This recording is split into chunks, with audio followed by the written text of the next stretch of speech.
All right, so here's problem number 3. An object is found in our solar system, so orbiting the sun. As soon as you see that, all right, it's immediately you can use Kepler's third law, right? Remember, we just had that with problem 2. A cubed is equal to p squared. All right, so this was um, the A has to be in astronomical units, and the period has to be in years. All right, um, it says the average distance. So they give us the distance. That's what A is. All right. So A.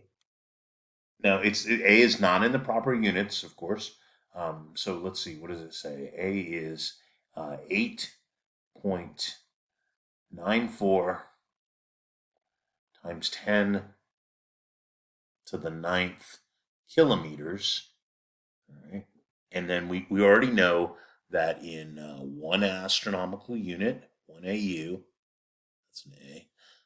There are 150 million, that's e to the sixth kilometers. All right, so this time the kilometers goes in the denominator because we have to cancel the kilometers right there.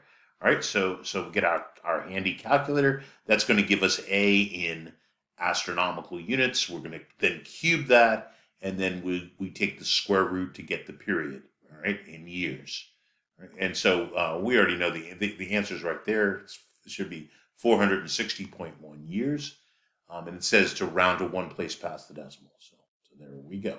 All right. So here is our problem. Let me clear this last one. All right. So it is 8.94. Remember, times 10. You got to use the scientific notation on your calculator. Remember, you're never hitting times, you're never hitting 10. So it's e to the ninth, right? So that's our number, and then we divide that by 150 million. So 150 times 10 to the sixth equals. Okay, so that's what A is. A is uh, 53.6. By the way, just to let you know that that's well beyond the orbit of Pluto. Right? Pluto's about 40 astronomical units away from the sun.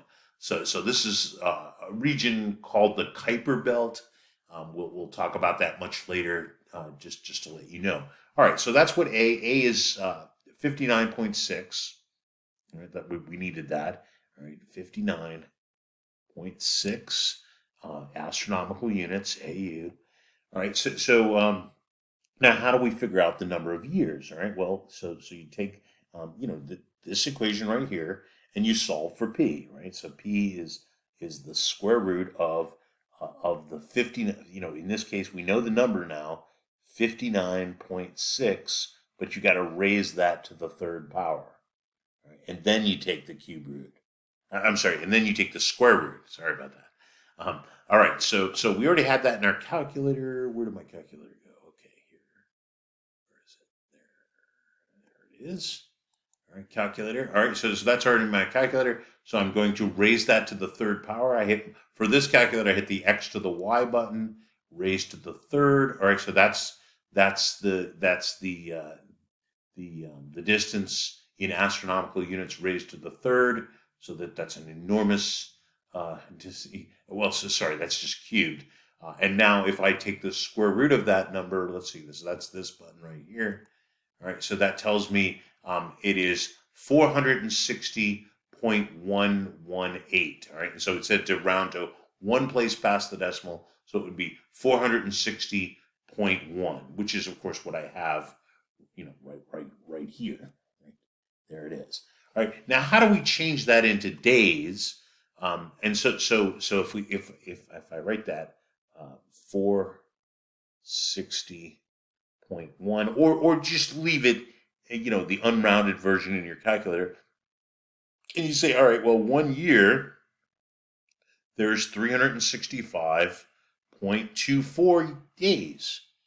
365.24 days, right? Of course, that's that 0.24 part is why we have a leap year every 4 years. All right. So anyhow, so the calendar actually works. All right, so here's the calculator. And so I'm just going to multiply by this unrounded version and then round it at the end. All right, so times 365.24 equals, all right, so that's the number of years, all right, and it says to round to one place past the decimal. So it's 168,053.6, right, 0.6 days, right, because, that's the number of days in a year. And then, I have the number right here. All right, so that's problem number 3. Here's problem number 4. So it says from, whatever your latitude is, right? So from a latitude, in this particular case, of 48 degrees north, what is the highest and lowest altitude um, of the sun, of the noon sun, right? Because at noon, the sun is the highest in the sky, um, above the horizon, all right? So, that basically, here, let me draw a little picture. So, as the year goes on, if you were to look at your horizon, the the sun reaches some peak, and that's of course the first day in the summer. That's the highest, and then in the fall and in the spring, it's kind of it's in between, and then in the winter, it rises as low in the sky as it's going to get. Right, so that's a nice little. I mean, that's supposed to be the sun right there. So this is the point right at noon, right? And of course, this middle one here is both the spring and the fall. All right, so it's halfway between in the spring and the fall.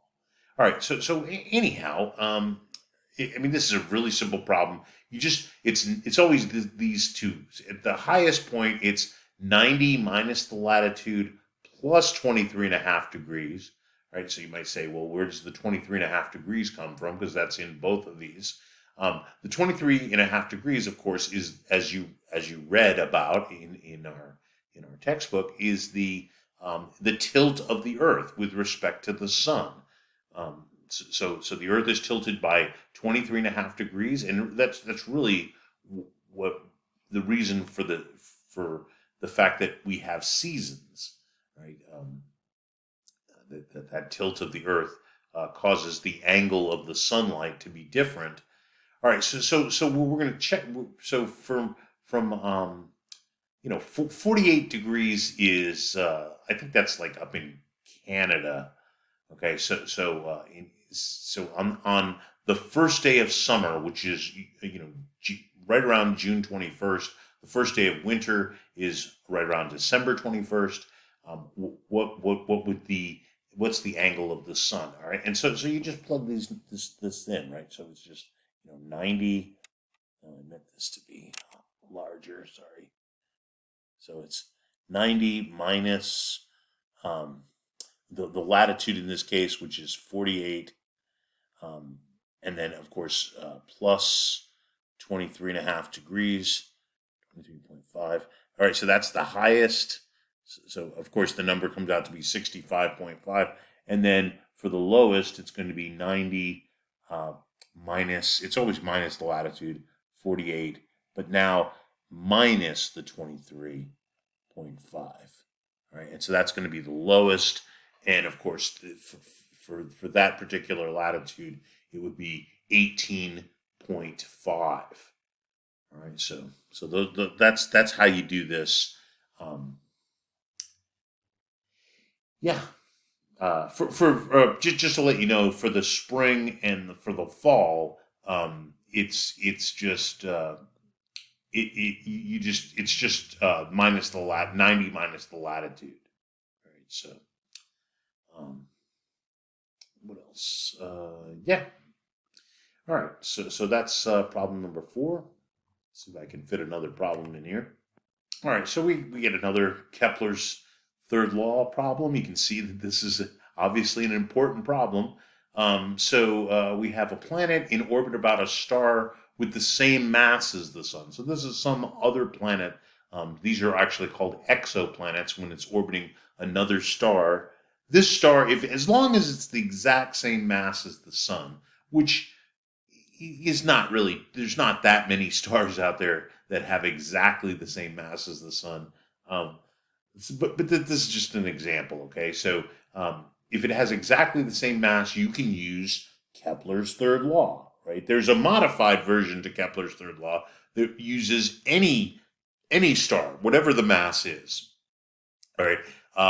And so as long as it's orbiting something that's the same mass as the sun, so as soon as we know, how many AUs it is, or it tells us right here, it's 15.7 AUs from its star. What's the period in years? All right. So I've kind of done the problem out for you. Let me just do it by hand here. So P squared. Well, so I'm already solved for the square root. So it's the square root of 15.7, right? That's the distance, 15.7 AU. But I've got to cube that. All right. So you cube that first, and then you take the square root. All right. So I'm going to show you how to do that, just because it's good practice. All right. So here, let me get my calculator out. All right. So there it is. And all right, so as I said before, many of you already have a calculator that has a cube root button. All right, so anyhow, 15, sorry, uh, your calculator probably has a square root button. We're not taking the cube root. So sorry about that. I misspoke. So we're going to cube 15.7. Okay, so you got to figure out how to do that in your calculator. So that's for this one. You use this button right here, the X to the Y button. Um, so I'm going to raise that to the third power. There we go. So that's 15.7 raised to the third power, and then I take the square root of that. All right. So the square root of that, I just hit this button right here. So and let's see, does it tell us how to round this? Or we're just going to round it one place past. It doesn't say that, but it looks like that's what I did before. Normally on Blackboard, by the way, when you take part B of the tests, the part B always it tells you how many places to round it. And remember, on Blackboard, you just type in the numbers for part B. Right? You just type in the numbers. All right. So if this was rounded one place past the decimal, this would be 62.2 years. All right. So 62.2. All right. And you just type that in on Blackboard, but of course, this is not Blackboard, so I'm putting a Y for the number of years. All right, so that's number 5. I don't think I can do another one in this short amount of time that I have left here. I'll just make another video.